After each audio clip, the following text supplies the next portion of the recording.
This is Pirate Hunter, and we're here at the Fort Douglas Historical Museum, Military Museum, at the Arthur J. Gogan Cannon Park. This is one that I promised some of you guys with things from horse-drawn artillery up through modern artillery on this.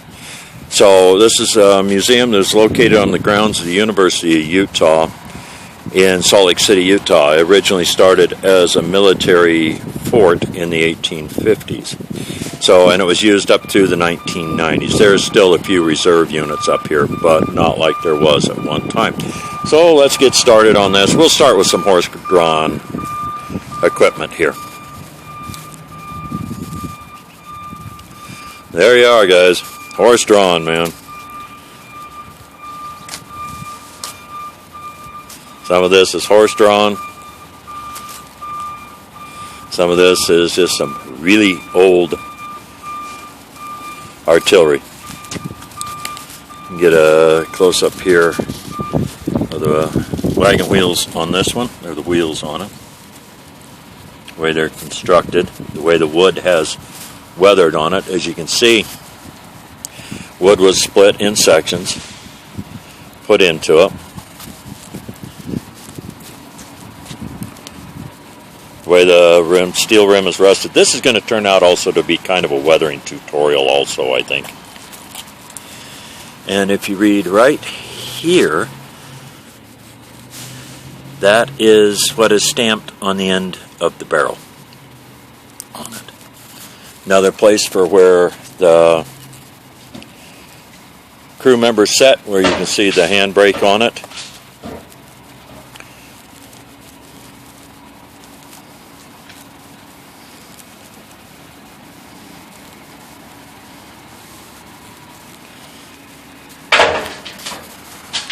Some of the details of this.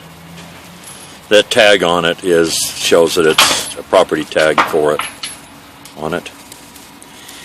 And this is a 3-inch field US model of 1905. And it has on that steel on it. There is another picture of the brass tag on it.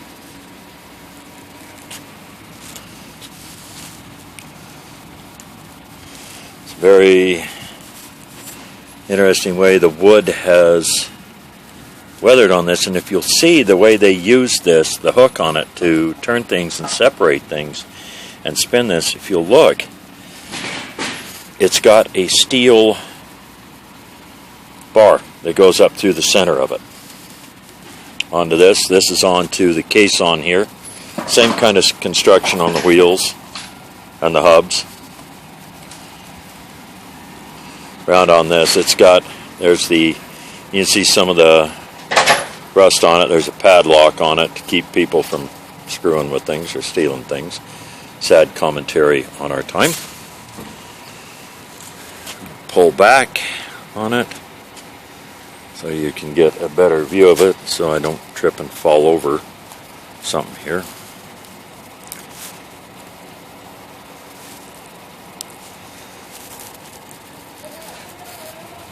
As you can see, I'm on the wrong side, naturally. Get to the tag on it. This is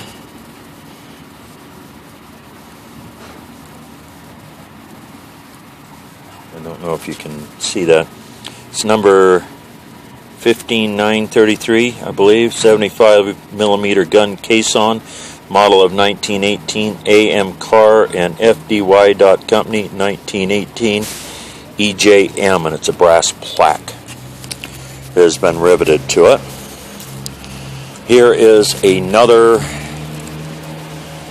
caisson. As you can see, it's got the tree on it for where the horses were connected to it. And there is an old pickaxe on it. Another view of the weathering wood on it. where the seats were. As you can see, they weren't designed a whole lot for what I'd call comfort. The wheels are the same type construction on it. This has got a pintle type hitch on it. And this is another tag. It says number 23006, 75 millimeter gun, caisson limber, model of 1918, AM car and FDY company, 1918 EJM.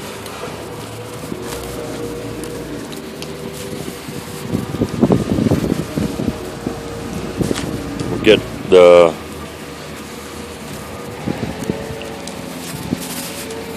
there. We'll see if we can get this for the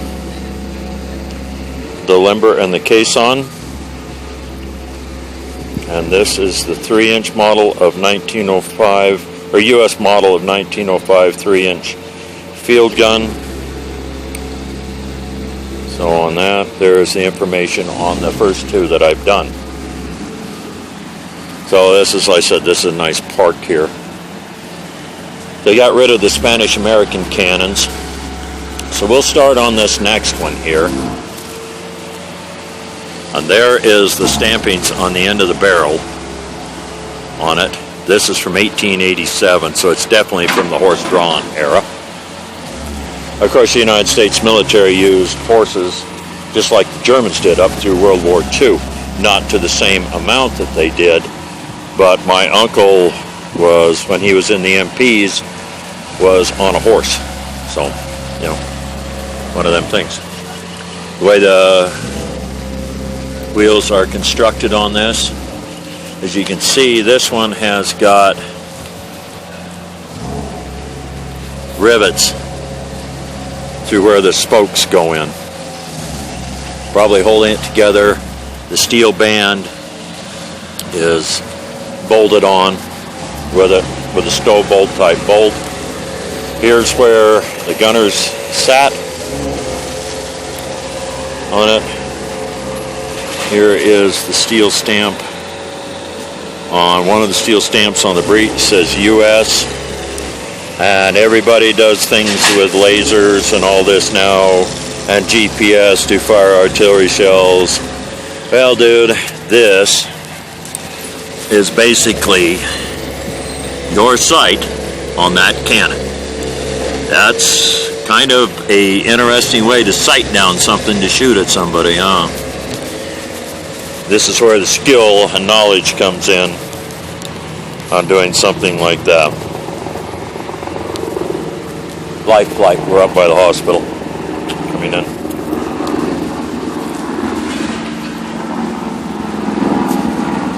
Another view of the other seat, the block on it,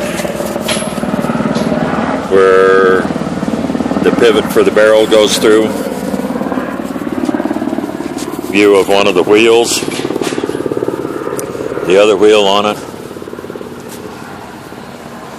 And you can see where this has, the paint has been, chipped off of it over the years, so a little bit of a weathering tutorial. I'm out here and the sun went behind a cloud. Probably going to snow on me like it did yesterday with a thunderstorm. Yeah, let's go start with a little more modern artillery and work our way around. This is a 37 millimeter, I believe, anti-tank gun used by the United States military for a lot of years.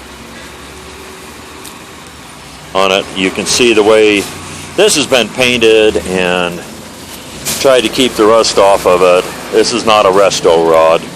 This is something that they have just put paint on to try to keep the crotty bugs from nesting on it and rusting. Views of the gear wheels, things like that. This is where the gun sight system would have set, or the sight system on it. You can see right there where it's got the little wheels to adjust things and turn things, how it just kind of went in and locked. Attach points for the brace for the for the braces for the shield, the gun shield. Tires down into the rims. You notice these are all held on with castellated nuts with cotter keys on it. Front view of the shield. Barrel assembly.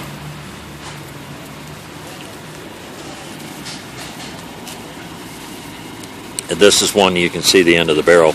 But what they did is they just filled it up full of weld to keep it from, to dematerial, to stop it from being used anymore. On this, another view of the weathering on it. Sun's coming back out. Welcome to Utah. Don't like the weather, wait 5 minutes, it'll change. Down on to back in here. Hopefully you can get some of the detail in here.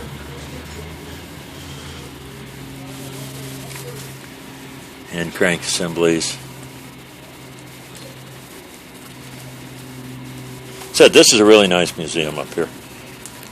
The Spanish-American cannons are gone, and I wish they were still here, but they're not. They were traded to another museum for that one artillery piece.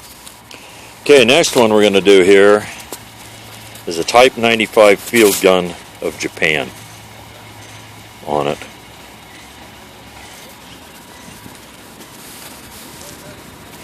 Start back here on the trails,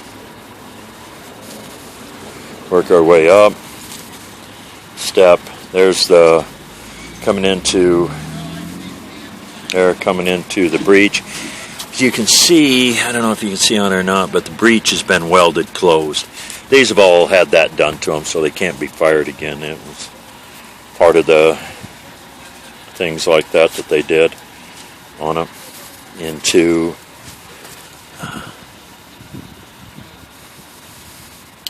where it attaches, where the bracing attaches, and right here on top of the barrel, where right in front of the breech assembly, you can see where the steel stamping is on it in Japanese. Wheels on this are pretty standard, much like the wheels out of that time frame. As you notice, they're a steel rim with wooden spokes going around wooden sections. Some of these were built in, all these were built in wooden sections and just held together down in there. You notice the mount for how many bolts they use to hold the wheel on it. And these are all wooden spokes that have all been done with spoke staves on it, spoke shaves. Hand crank that is marked in Japanese. This is where, like I said, this is kind of a tutorial on weathering. This is where the two gunners set on it. The end of the barrel, if you'll notice, the end of the barrel got Japanese, and it's got 4 alignment marks on it. It's got 15, 22, something, and 1. So, and it's also, if you look down in there far enough, it's all been welded full too. That's where one of the other crew members set on it. It's gonna be a wild ride, man. That thing behind a horse, all you got is just that handle to hang on to. It'll be wild. Round to the other side on it. These are the hand cranks for adjustment there, and this would be where the gun sight would slide open and close, so you probably have the gun sight probably mounted on that brown thing right there, because it's fairly well aligned with that. There's a box here for something, I don't know what would have gone in it on this. Back down through this. Okay, now we're on our way to the next one. That's where the Spanish-American cannon set is no longer there.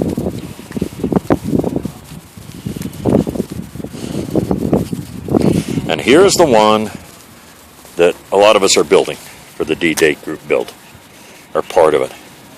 M40 anti-tank gun Pack 40 Germany on it. This one, as it says on there, the German gun crew spiked this one. Their position was getting overrun, so they spiked it to prevent it from being able to be used. Okay. And this is on the, I don't know if you can see all the lettering on it, the embossed lettering on it.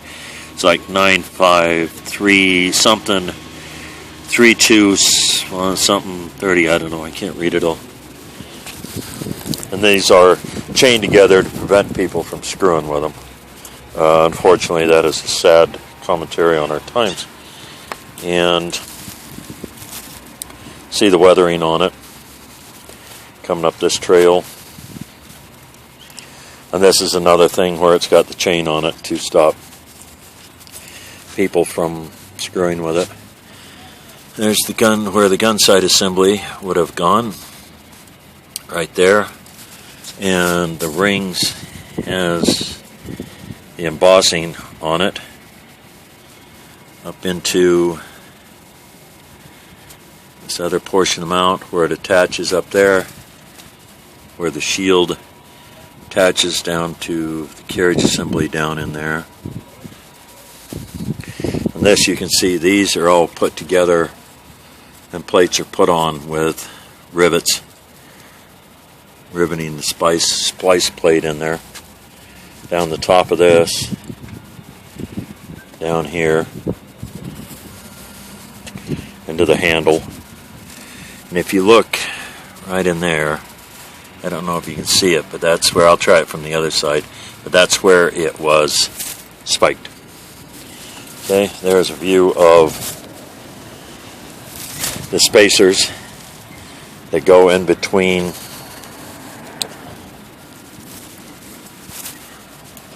these two sections of the gun shield.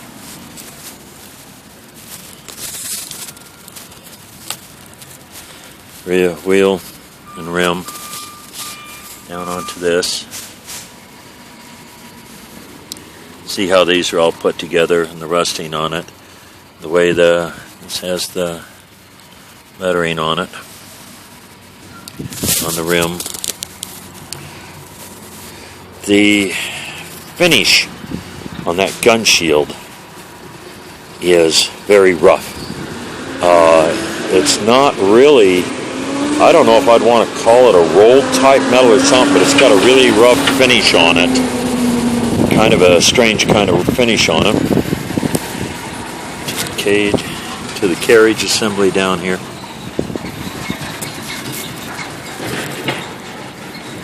Barrel comes out.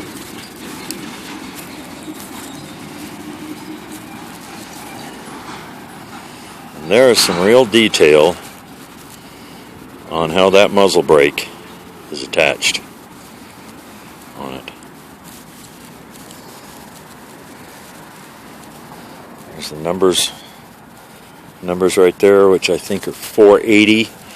And right there's a little dot with a number 4 next to it. And there is 4 dots on the end of that muzzle brake.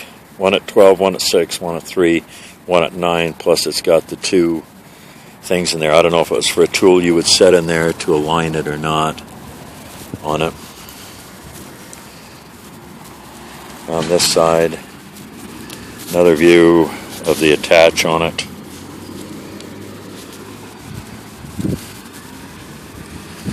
Back down, weathering tutorial again going on here. Back down.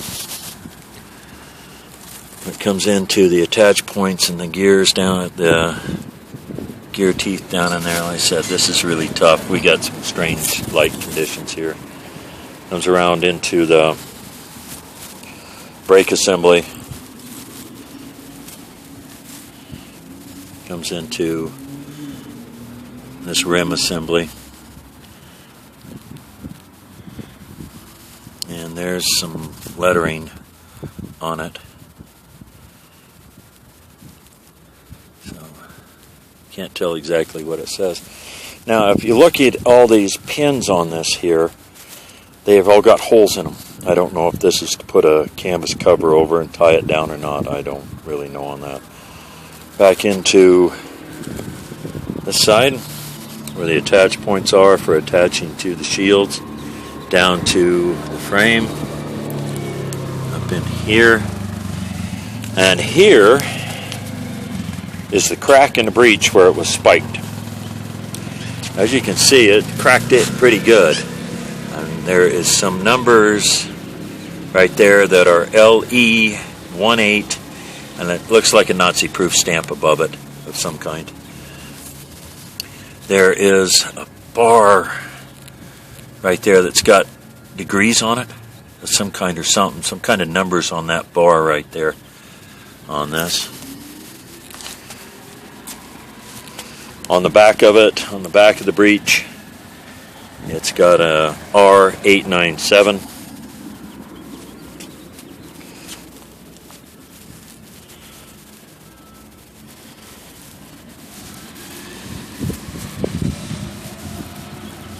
Oh, here we go to the next one.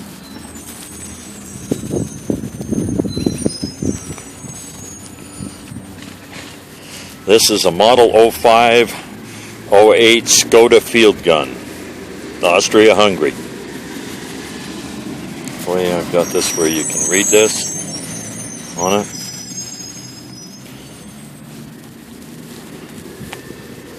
Pintle hook.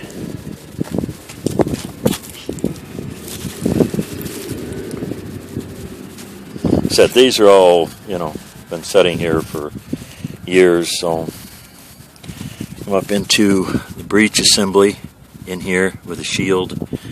There is a seat. The hand crank is there. If you look, you can see, hopefully we can get this down close enough. You can see where it has a pointer and a bunch of notches and numbers there probably for traverse right and left. Here it says Skoda Work AKT-GES pills something. I'd have to clean this off a real lot better to get it to be able to be read. So hopefully I'll give you some idea on this. Okay, this is apparently where I would guess the gun sight was mounted on it, because right here, if you look right through here, is the hole right there where you would be sighting through, I guess, or up above it. There's another one right there. So, but that's a panel that can fold down. Mount points on it, the wheels, and the rims on it. There is the lettering on the tire on it.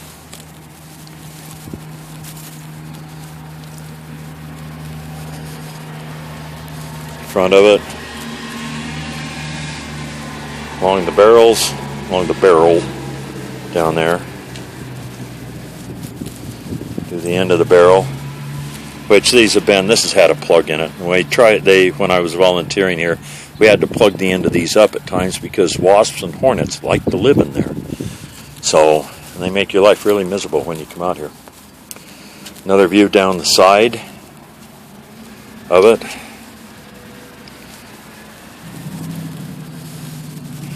And now this, like I said, this is turning into be kind of a tutorial on weathering on it.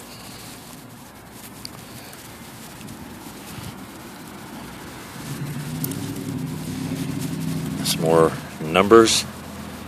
160 by 881.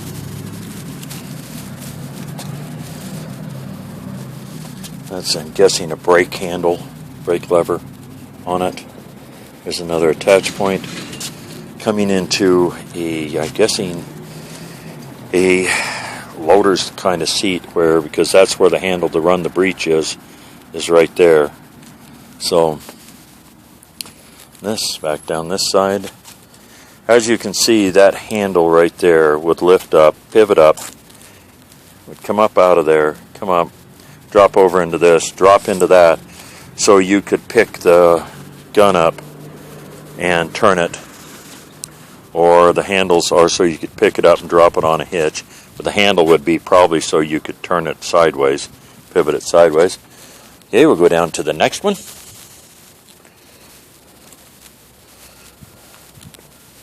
And here is U.S. model M1A1 pack howitzer on it.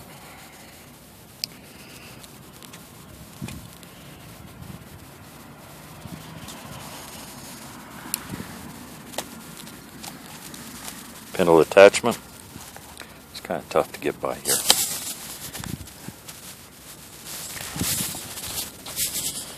And there's your gun book case. I guess you need a gun book. Tell you how to run a gun, I guess. There is where you can see the pivot point on it, where it would fold up on it. And there is the plate on it. It says something NO 2661 carriage.pack howitzer 75mm M1 Rock Island Arsenal 1943. So this is a gun from the 1943 time frame. It's got some numbers down in there on it. Handles.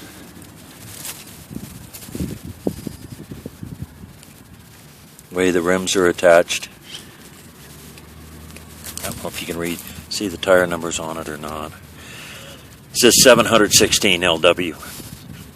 Military 8-67 OZ nylon kind of tire. Here it has number 6159. Mechanism recoil M1A7 Hannafin, Chicago.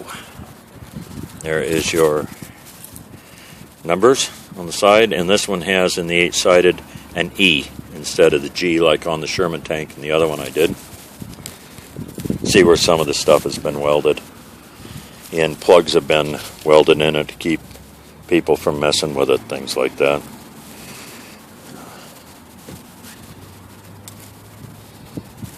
Grease fittings on it, kind of lever. Looks almost like a little foot lever on it. Well, I said a lot of this has been welded up, so it can't be screwed with or used. Then numbers on the top here.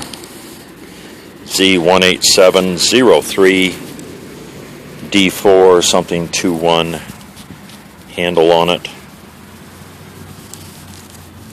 Another view of the rim and tires. So you can see where a lot of this stuff has been welded up on it.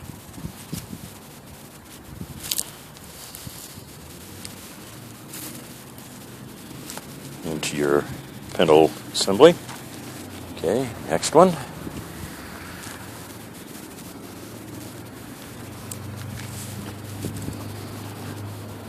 Here, this is another howitzer, Japanese 105mm howitzer, model 91, 1931. It says used by the Japanese against U.S. forces in World War II, normally towed by 6 horses or by slow motor transportation. Weight 3,300 pounds, weight of projectile 34.74 pounds, range 11,800 yards. That's a pretty good range on something like that. Where the trails come together, the attaching point on it.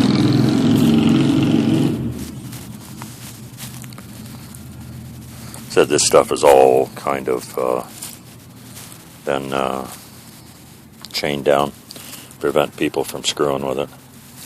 Sorry to say.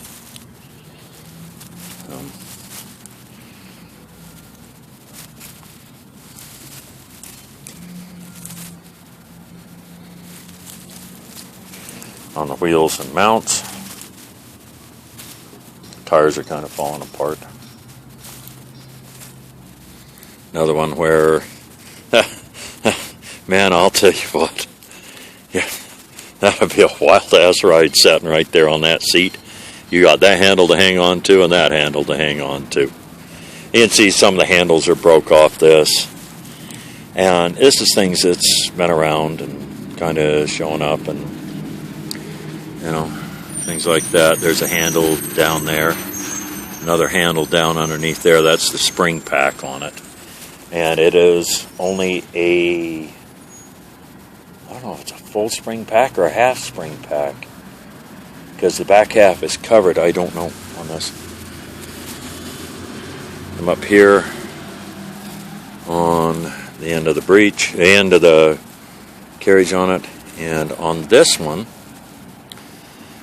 if you look at this, numbers on it at top, again you have the 4 lines, and this would be for barrel alignment, I have no doubt.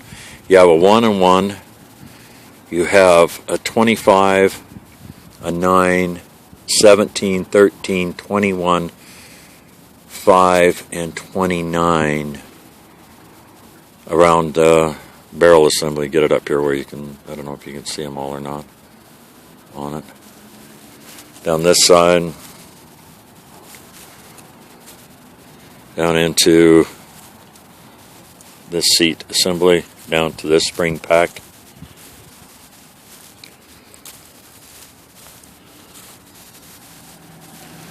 Up on this side, where you had a box that apparently had something in it, I don't know what it would be.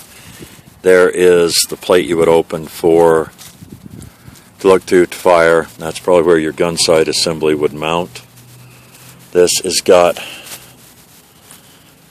kind of numbers and lines down inside there. I can't really tell what they are. There's some really small little numbers on that. Some adjustment knobs on it. Down to a couple crank wheels, hand crank wheels on it. Breech assembly.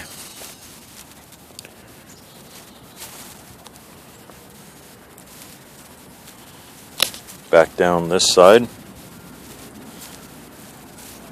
to the trail.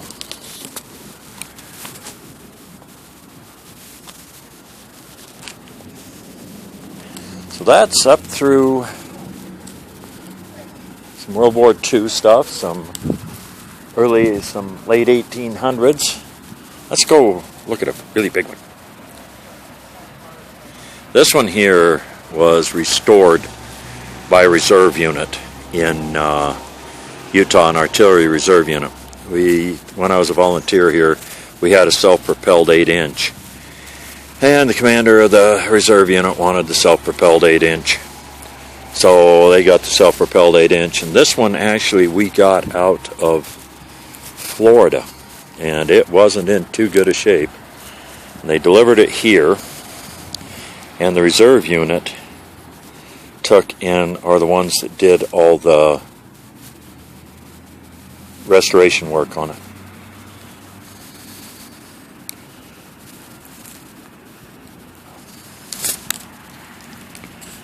Trying to get this a little better here.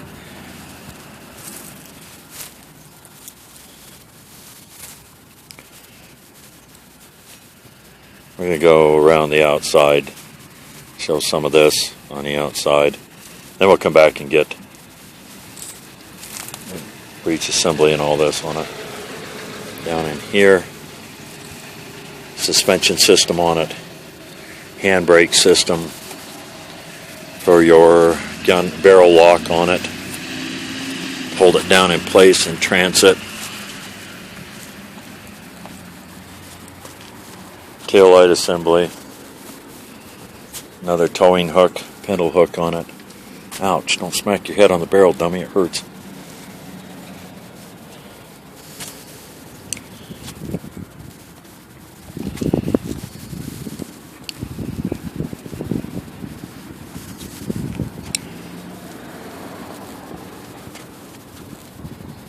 And into this area here.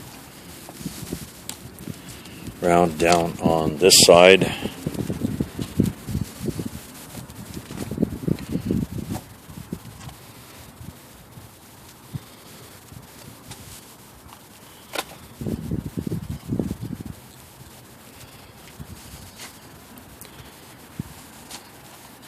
where it attaches to.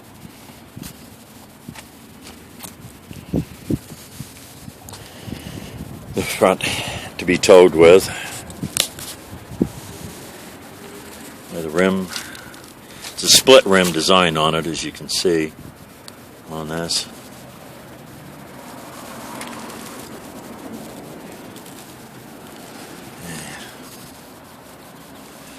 There's the breech assembly on it.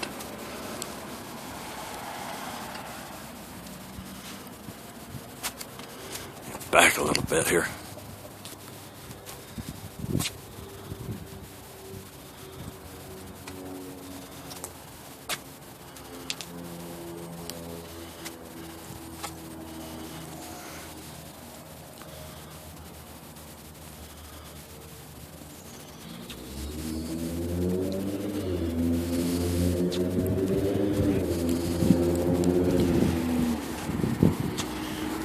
The end of the barrel.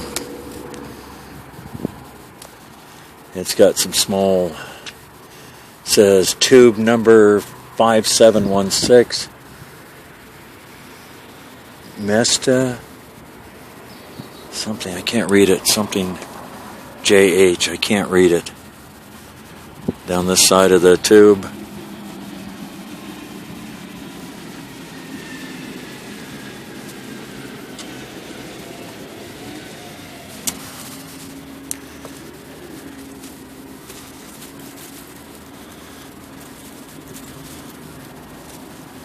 Up to the side assembly there, I guess is a side assembly.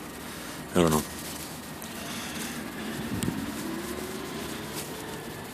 There's some of the other stuff in the background that's going to be done on another video. For right now, this is the one that we will get done and posted.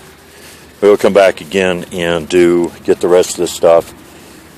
Down there is an M113 Vulcan gun system, regular Huey, Cobra, Loach, I think a Sheridan setting down there, a Sherman, some other vehicles. So there you are. This is the Pirate Hunter. Here is another, show you the difference. This is an old cannon mount, cannon carriage. I mean, the setting in front of that one. Little difference in age and time, huh? So there you are. This is the Pirate Hunter. And as always, take care of yourself and each other. Always go to the International Scale Modelers website. Some very good people there at ISM. A lot of good tutorials on weathering, builds, kit reviews, things like that. So, again, this is the Pirate Hunter. If you have any questions or anything else you'd like to see more of, just leave it in the comments below, and I live close enough I can come back down and get another picture or video for you. Thanks for watching.